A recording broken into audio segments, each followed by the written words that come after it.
আসসালামু আলাইকুম এভরিওয়ান। তো আজকে তোমাদের সাথে আমি এই ভিনটেজ ফটো ফ্রেমের আইডিয়াটি শেয়ার করব। এর জন্য আমি এখানে ব্ল্যাক কালারের ক্লে নিয়ে নিয়েছি। এই ক্লেটিকে এখন একটি ফ্রেমের শেপ দিয়ে নিব।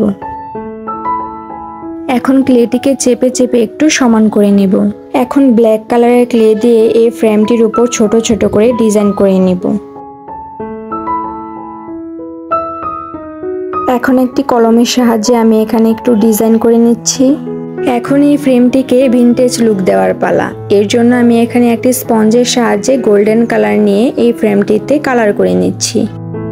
এই ফ্রেমটিকে সম্পূর্ণ দেখানোর জন্য এখন এতে আমাদের একটি ছবি লাগানো দরকার, তাই একটি কাগজের উপর আমি এই ফ্রেমটির মাপ নিয়ে নিচ্ছি। এখন এই কাগজটির উপর আমি তোমাদেরকে খুবই সহজ একটি পেন্টিং করে দেখাবো।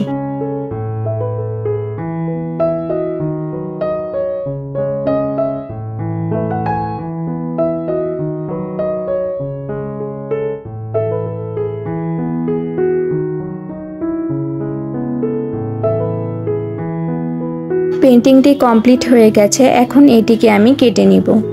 পেন্টিংটির উপর এখন আমি ফ্রেমটি লাগিয়ে নিব। এর জন্য পেন্টিংয়ের উপরে আমি একটু গ্লু ইউজ করে নিচ্ছি। এখন এই ক্লের ফ্রেমটি আমি এখানে বসিয়ে দিব। আমাদের ফ্রেমটি একদম তৈরি হয়ে গেছে। তোমরা খুব সহজে ক্লে ইউজ করে এই ফ্রেমটি তৈরি করে নিতে পারো। আজকের মতো এখানেই বিদায় নিচ্ছি। আল্লাহ হাফেজ।